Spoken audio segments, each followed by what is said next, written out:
In the diamond industry, around 1 million precious stones are being digitised to prevent fraud. Each diamond will have a unique fingerprint identifying its origin and tracing its history, from the mine it came from to the jeweller's shop window, all made possible by blockchain technology. Blockchain is a new way to store and record transactions. It's very much like a traditional database, but the blocks are linked together cryptographically in order to make sure that they're tamper-proof. Blockchain technology was invented in 2008 to create a digital currency. The primary example that people are familiar with is probably Bitcoin. People are using it as digital cash. But actually people have started to use it more and more for things like their last will and testament, or to declare that a diamond isn't a blood diamond, or even for sharing data. Each block in a blockchain is computer code containing some form of information, such as a contract, certificate of ownership, a statement of authenticity, or proof of a bank's financial transaction. But each block of information in this computer database is securely connected or chained to the other through a digital signature. If you're trying to send money to relatives, it can take 3, 5, sometimes more days to move the money. And that's because we have to be very certain about where's the money gone to. Before, technology didn't allow us to do that quickly and cheaply. With this technology, it would be faster and cheaper, and it would be more secure because the bank has to digitally sign it and would have an audit trail of every transaction that's ever happened.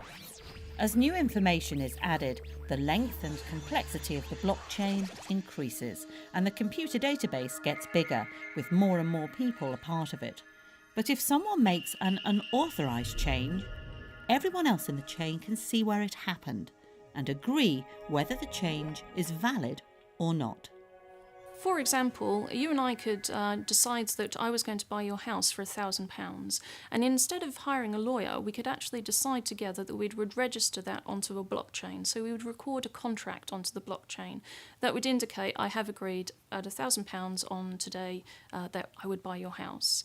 It would give you a public ledger that would be transparent, and anyone could see that I had agreed to pay this. I couldn't go back at a later date and change it to be £500.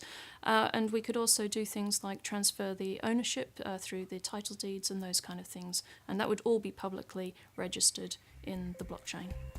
A distributed ledger is something that allows us to produce a tamper-proof record of transactions onto a public ledger. It's very, very similar to how an accounting ledger works, but actually the idea behind a distributed ledger is we get rid of the middleman.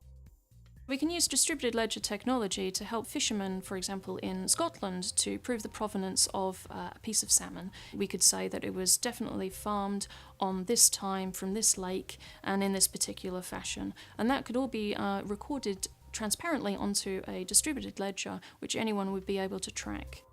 Everyone can have an identical copy of a distributed ledger, and this database of assets is shared across multiple sites.